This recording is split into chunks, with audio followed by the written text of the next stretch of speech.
حضرت سیدنا صدیق اکبر رضی اللہ تعالی عنہ حضور علیہ الصلوۃ والسلام کی بارگاہ میں عرض کرتے ہیں، یا رسول اللہ حبب الی من الدنیا ثلاث، اس دنیا میں سے مجھے 3 چیزیں پسند ہیں۔ دنیا کے اندر تو بڑی بڑی ایسی چیزیں ہیں جو بڑے بڑے لوگوں نے پسند کی ہیں، لیکن ان دنیا میں سے 3 چیزیں حضرت سیدنا صدیق اکبر نے بہت ہی پسند کی ہیں۔ ان میں سے پہلی چیز ہے النظر الی وجہ رسول اللہ، یا رسول اللہ مجھے آپ کا چہرہ دیکھنا، آپ کی زیارت کرنا مجھے بہت ہی پسند ہے۔ اس کے بارے میں قرآن پاک میں اللہ پاک نے ارشاد فرمایا، قد نری تقلب وجہک فی السماء فلنولینک قبلۃ ترضاھا، اے میرے رسول ہم آپ کا آسمان کی طرف بار بار چہرہ کرنا دیکھ رہے ہیں، جو آپ کے دل میں آرزو ہے وہ یہ ہے کہ ہمارا قبلہ کعبہ بن جائے۔ فَلَنُوَلِّيَنَّكَ قِبْلَةً تَرْضَاهَا، ہم ضرور بر ضرور آپ کو اس قبلے کی طرف پھیر دیں گے جو آپ کو پسند ہے۔ فَوَلِّ وَجْهَكَ شَطْرَ الْمَسْجِدِ الْحَرَامِ، ابھی نماز کے دوران اپنا چہرہ بیت المقدس سے پھیر کر بیت اللہ شریف کی طرف کر لیں۔ یہ چیز کو تو اللہ تعالیٰ نے بھی بڑا پسند کیا ہے۔ اور پھر صحابہ کرام نبی پاک علیہ الصلوۃ والسلام کا رخ والضحیٰ دیکھتے رہتے تھے۔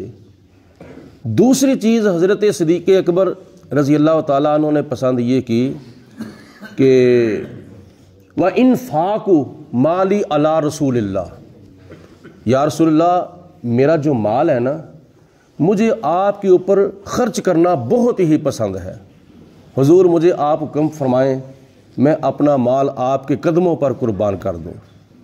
وہ صدیق اکبر کا مال جس کے بارے میں نبی کریم علیہ الصلوۃ والسلام نے ارشاد فرمایا ہے کہ صحابہ کرام میں سے جتنے لوگوں نے مجھ پر خرچ کیا ہے میں نے ان کا بدلہ چکا دیا ہے، لیکن حضرت سیدنا صدیق اکبر کے مال نے مجھے اتنا نفع دیا ہے، اتنا نفع دیا ہے کہ میں دنیا کے اندر جناب صدیق اکبر کے مال خرچ کرنے کا بدلہ نہیں دیا، بلکہ قیامت کے دن محشر کے میدان میں جناب صدیق اکبر کے خرچ کیے ہوئے مال کا بدلہ میں اللہ کی بارگاہ سے لے کے دوں گا۔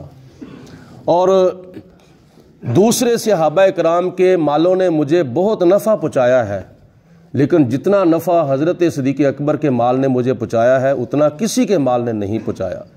یہ جناب صدیق اکبر رضی اللہ تعالی عنہ کے مال کا مقام ہے، اور وہ مال جناب صدیق اکبر کا کہ نبی پاک علیہ الصلوۃ والسلام کی بارگاہ میں سارے کا سارا پیش کر دیا تھا۔ تیسری چیز جناب سیدنا صدیق اکبر نے حضور علیہ الصلوۃ والسلام کی بارگاہ میں عرض کی، یا رسول اللہ وَأَن يَكُونَ ابْنَتِي تَحْتَ رسول اللہ، یا رسول اللہ میرا دل کرتا ہے میں اپنی بیٹی حضرت سیدہ طیبہ عائشہ صدیقہ رضی اللہ تعالی عنہا آپ کے نکاح میں دے دوں۔ جہاں میرا آپ کے ساتھ ایمان کا رشتہ قائم ہوا ہے وہاں میں آپ کے ساتھ اپنے خاندان کا رشتہ بھی قائم کرنا چاہتا ہوں۔ تو حضور علیہ الصلوۃ والسلام نے ارشاد فرمایا کہ جس کو میں نے اپنی بیٹی دی یا جس نے مجھے میرے نکاح میں اپنی بیٹی دی، حضور علیہ الصلوۃ والسلام نے فرمایا ان سب کے اوپر جہنم کی آگ حرام ہے۔ تو جناب سیدنا ابو بکر صدیق رضی اللہ تعالی عنہ نے اپنی بیٹی کا نکاح حضور علیہ الصلوۃ والسلام سے کیا۔ حضرت سیدنا عمر فاروق رضی اللہ تعالی عنہ نے اپنی بیٹی حضرت حفصہ رضی اللہ تعالی عنہ کا نکاح حضور علیہ الصلوۃ والسلام سے کیا۔ حضرت ابو سفیان رضی اللہ تعالی عنہ نے اپنی بیٹی حضرت ام حبیبہ رضی اللہ تعالی عنہا کا نکاح حضور علیہ الصلوۃ والسلام سے کیا۔ اسی طرح نبی پاک علیہ الصلوۃ والسلام نے 11 نکاح فرمایا۔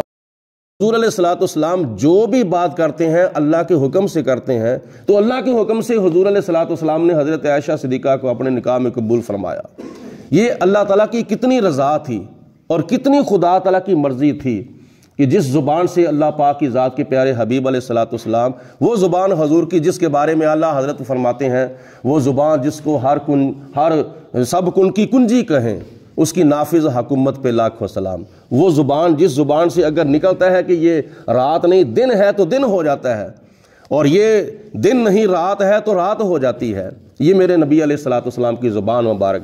تین چیزیں حضور علیہ الصلوۃ والسلام کی بارگاہ میں عرض کی، یا رسول اللہ مجھے پسند ہیں، مجھے آپ کا دیدار کرنا بہت پسند ہے، میرا آپ کے اوپر مال خرچ کرنا بہت مجھے پسند ہے، اور میری بیٹی آپ کے نکاح میں آنا مجھے بہت پسند ہے۔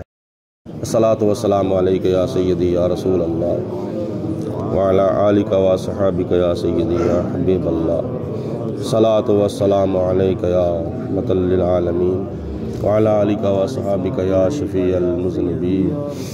اللہم صلی علی سیدنا و مولانا محمد معدن الجود والکرم وآلہ و صحابہ وبارک وسلم۔